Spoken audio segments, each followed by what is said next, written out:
मुंह बांध दिया, छाती पर बैठ रहा था।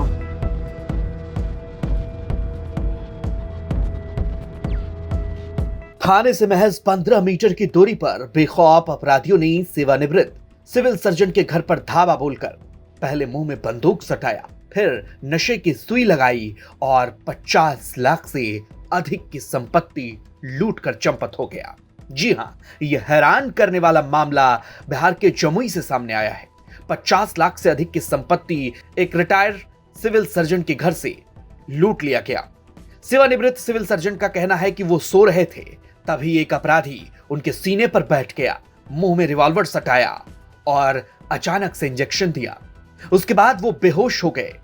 उनके बेटे और पत्नी को भी नशे का इंजेक्शन देकर बेहोश किया गया और घर के सारे आभूषण और नकदी लूट लिए गए। कमरे के बाहर शोर सुनकर घर से बाहर जब निकले तो कई नकाबपोश अपराधी घर में घुसे थे। सभी के हाथ में रिवॉल्वर था। जब तक कुछ समझ पाते तब तक अपराधी करीब आ गए, मुंह दबाया और कुछ बोल न सके। रिवॉल्वर सटाया और तुरंत मौजूद अपराधियों ने इंजेक्शन निकाला, बाह पर लगा दी। इंजेक्शन लगते ही बेहोश हो गए। इसके बाद इन्हें कुछ याद नहीं। इतना हम डिटेल कुछ नहीं जानते, हम तो सोए हुए थे तो वहीं पर थे। आया तो एक आदमी हमारे छाती पर बैठ गया, मुंह बांध दिया, इसलिए हम कुछ बोल भी नहीं सके, नहीं जानते। इससे वैसे हमको कोई पता नहीं किस मंशा से आए थे लोग, कोई पता नहीं, हम क्या बोले। कितने लोग सब थे? हम थोड़ी मुंह बांध दिया, छाती पर बैठ रहा था, हम क्या बोले। सोमवार की सुबह तकरीबन 5:30 बजे डॉक्टर विजय सत्यार्थी के घर हथियार से लैस 6 अपराधियों का प्रवेश होता है। परिवार के सदस्य को रिवॉल्वर का भय दिखाकर पहले नशे का इंजेक्शन दिया जाता है, जिसके बाद परिवार के सभी लोग बेहोश हो जाते हैं।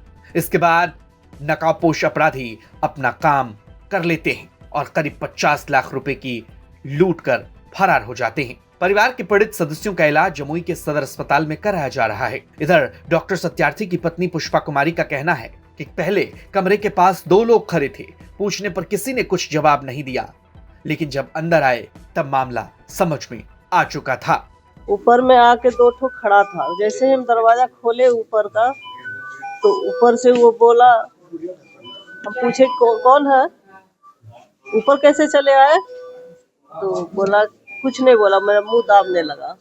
बोला चुप रहो चुप रहो। करते करते मुझे चुप करते करते करते मुंह दबाते दबाते बैठा दिया नीचे जमीन पर।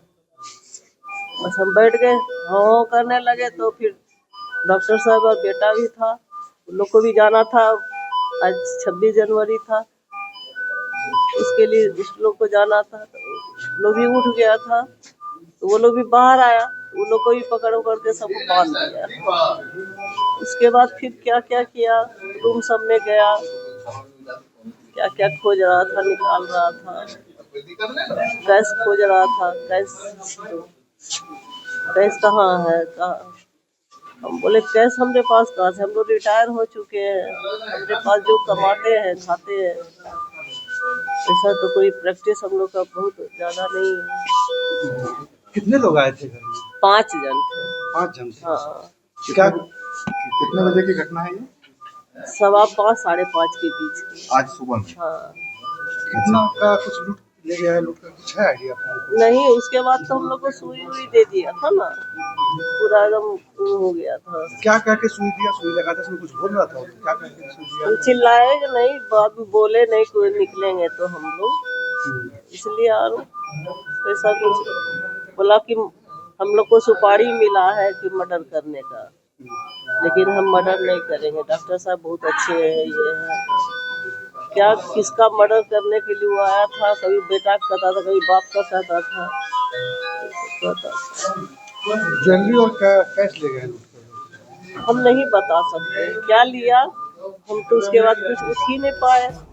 वहीं डॉक्टर सत्यार्थी के पुत्र विक्रम सत्यार्थी, जो सदर अस्पताल बांका में पदस्थापित थे, अपराधियों ने इन्हें भी पहले बेहोश किया। उन्होंने बताया कि जब वो वॉशरूम में थे तभी उनके घर से मां और पिताजी की चीख सुनाई दी। बाहर आए तो देखा 5 नकाबपोश अपराधी घर में घुसे हैं, बंदूक ताने। जब वो मम्मी के पास गए तब अपराधियों ने उन्हें पकड़ लिया और फिर उन्हें भी नशे का इंजेक्शन देकर बेहोश कर दिया।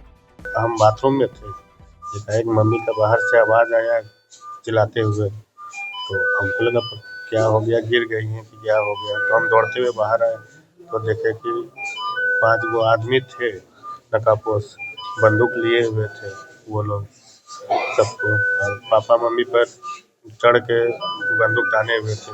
फिर मेरे ऊपर भी वो लोग अटैक कर दिए, तो बंदूक बोले कि फिर हाथ उठ बांध दिए हमारा, फिर लूट उट किए वो लोग। और उसके बाद जाते समय वो सुई, एक कोई सुई था तो तीनों को लगा दिए, वो सुई लगा के वो चले गए। कितने की लूट हुई है कुछ पता? कोई आइडिया नहीं, हम लोगों को बेहोश हो गया तो हम लोग कुछ पता ही नहीं चला। क्या क्या चीज में क्या क्या चीज ले गए, कुछ आइडिया? मेरा शादी का जो गहना सब था सब वो लूट लिए थे वो, जब क्योंकि मुझे कमरा में उधर ले गए थे उसके लिए। कितने की होगी लमसम? हम लोग का घर इधर है, बीच में रोड है, उसके ऊपर थाना है। मुश्किल से 10 मतलब रोड का डिस्टेंस जो है आप मान लीजिए, जो जितना फीट का रोड है वो 10 मीटर। 10-20 मीटर जो भी मान लीजिए, जो भी है समझ लो। रोड इधर मेरा ये है थाना, वो अपोजिट साइड थाना है। हैरानी की बात यह है कि घटना गिद्धौर थाने से महज 15 मीटर की दूरी पर घटी है, लेकिन किसी के कानो कान तक इस बात की जानकारी नहीं लगी।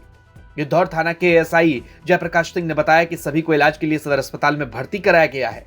पुलिस पूरे मामले की जांच कर रही है। सीसीटीवी फुटेज भी खंगाला जा रहा है। हम लोग को जानकारी मिला कि जैसे 8 बजे हम लोग को सूचना मिला कि इनके घर पे मतलब कोई 4-5 लोग आके, और मतलब इन लोग को साथ में तो लूटपाट किए। तो हम लोग जैसे ही घर में गए तो देखे कि इन लोग मतलब बेहोश तो थे ही, मतलब थोड़ा सा होश में थे। तो फ़ोन किए, किसी को फ़ोन किए थे, तो फिर ऐसा बता रहे कि 5:30-6 के बीच का घटना है कि 4-5 लोग आए और इन लोग के साथ मतलब कि बता रहे थे कि हमको सूचना मिला है कि तुम्हारे पास कैश इतना है तो तुम दो, नहीं तो तुम लोग को मार देंगे। यही सब बात है। फिर विस्तृत होश में नहीं आए हैं तो अच्छे से पूछेंगे अभी। कितना का लूट हुआ है? अभी तो जानकारी पूरा थाना के ठीक सामने का घटना बता रहा है। हाँ। हथियारबंद लोग दिन दहाड़े थाना के ठीक सामने घर में घुस के अच्छा, वो इन्वेस्टिगेशन में जो अभी आएगा तो अभी देखते अच्छा, हैं। सीसीटीवी फुटेज थाना के आसपास तो लगा होगा? हाँ, तो वो सब देखा जा रहा है। लूट की इस अनोखी घटना जिले में चर्चा का विषय बनी हुई है। गिद्धौर के थाना अध्यक्ष को फिलहाल इस मामले में निलंबित किया गया है, लेकिन ये घटना आखिर घटी कैसे और अपराधी के हौसले इतने बुलंद कैसे हैं, ये सवाल बना हुआ है। जमुई से राकेश कुमार सिंह की रिपोर्ट, बिहार तक।